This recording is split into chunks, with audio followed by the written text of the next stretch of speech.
हाय दोस्तों, नमस्कार। मैं रोहित स्वामी और आपका स्वागत है हमारे इस यूट्यूब चैनल में। जैसे कि आपको ये तो पता ही है कि L1 का रिजल्ट आ चुका है, उसकी 2 गुना कट ऑफ जारी हो चुकी है। अब समस्या 2 है कि एक तो ये है कि जो डिलीट वाला फॉर्मूला है उसके कितने क्वेश्चन बढ़ रहे हैं, कितने यानी कि डिक्रीज हो रहे हैं, कितने कम हो रहे हैं। तो उसके लिए मैंने एक वीडियो बना दी थी, उसके हिसाब से आप कैलकुलेशन कर सकते हो। सेकेंड ये है कि अब मान लो हमारे जनरल में इतने क्वेश्चन आ रहे हैं, तो हमें सेफ होने के लिए हमें कितने क्वेश्चन चाहिए। जैसे कि अब जनरल में 93 क्वेश्चन कट ऑफ गई है। 93 का मतलब होगा 186, मैं राउंड फिगर में लिखा है मैंने ये, तो 186 है। तो उसके कितने एक्स्ट्रा होने चाहिए कि वो अपने आप को बिल्कुल सेफ महसूस कर सके। तो उसके लिए देखो, हम ये बात नहीं कह सकते कि हमें पुराने डाटा लेके के या और कुछ लेके बोले। उसके लिए सबसे ज़रूरी है कि हमें ये पता होना चाहिए कि टोटल कैंडिडेट कितने पास किए गए, यानी कि जो 186 जो मार्क्स है इससे ज़्यादा वाले कितने स्टूडेंट हैं, या जिसके 186 मार्क्स आ रहे हैं उसकी कितनी रैंक आ रही है, ये बात अपने को देखनी है। तो उसके लिए कैसे पता लगेगा कि उसकी कितनी रैंक आ रही है? जो आपकी विज्ञप्ति है उसमें आप ये देखना कि जनरल की सीट कितनी है। तो ये सारी बात देखो, ये सारे जनरल में काउंट हुए हैं। तो जनरल की सीट है वहाँ पे, जनरल में भी, जनरल को यूआर बोलते हैं, अनरिजर्व कैटेगरी बोलते हैं। हर कैटेगरी में एक जनरल मिलेगा, एक फीमेल मिलेगा, उसके बाद विडो मिलेगा, उसके बाद डिवोर्स मिलेगा, उसके बाद आपको मिलेगा एक्स सर्विसमैन। तो उसमें देखो जो जनरल की है वो 4489 है, फीमेल की 1296। अब आप बोलोगे मैंने विडो और डिवोर्स क्यों नहीं लिखा?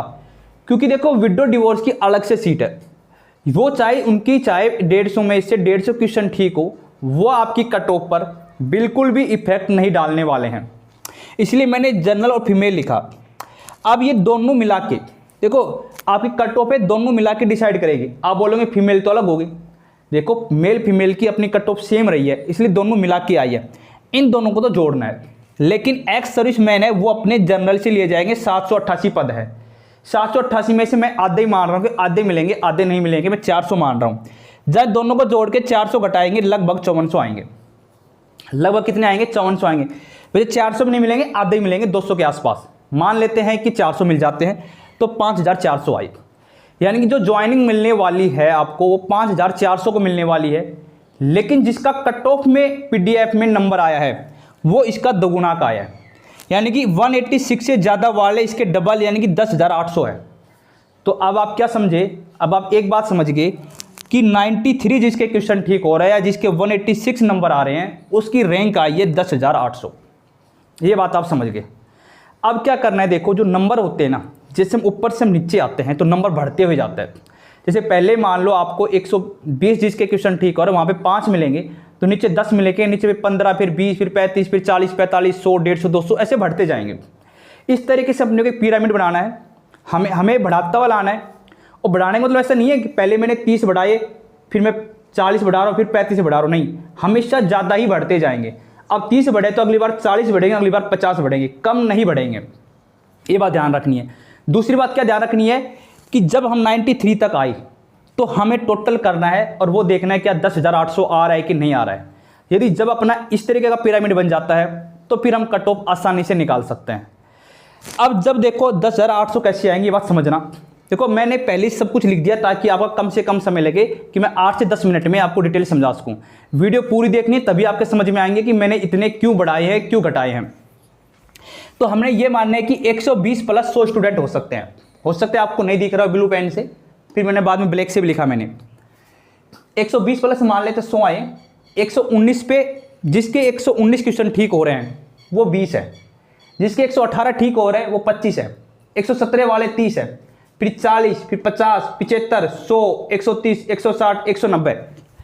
उसके बाद 109 वाले जिसके 109 क्वेश्चन ठीक हो रहे हैं वो 225 स्टूडेंट है, जिसके 108 ठीक हो रहे हैं 260 है, फिर 295, 330, 370।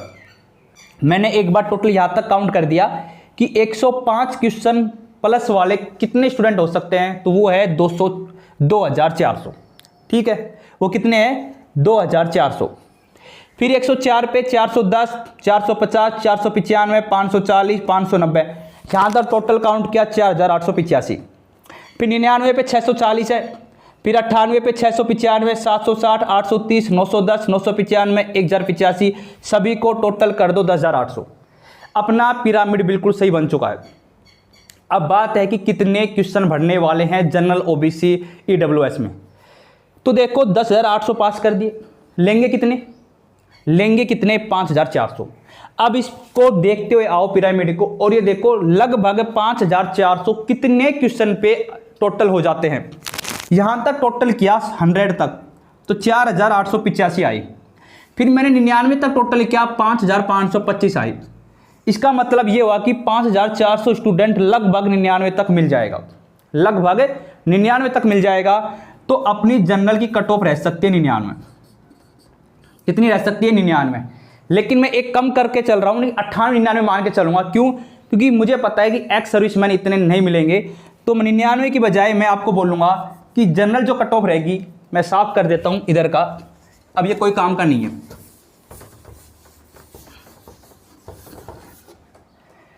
अब देखो general, OBC, EWS, MBC, SC और एसटी। तो पहले मैं आपको एक बात ये बता दूं कि जनरल और जो ओबीसी है, हमेशा हर कैटेगरी में कभी भी देख लेना, इसमें हमेशा जितने बढ़ते हैं उससे एक क्वेश्चन ज़्यादा ही बाकी में बढ़ते हैं, बाकी में ज़्यादा बढ़ते हैं, क्योंकि इनमें डेंसिटी ज़्यादा होती है, बाकी में डेंसिटी कम होती है। तो यहाँ पे मैंने 6 बढ़ाए तो 99 हो गई। तो मैंने कहा कि जनरल की कट ऑफ जाएगी 98 से 99। फिर ओबीसी में मैं 6 बढ़ाऊंगा तो 88 में 6 जोड़े तो 94 हो गए, तो इसकी जाएगी 93 से 94। अब इसमें देखो +6 कर दिए, लेकिन इनमें क्या करने पड़ेंगे, लगभग +7 या 8 होंगे। तो ऊपर की कैटेगरी में 7 होगा, जबकि एससी और एसटी में 8 हो सकते हैं।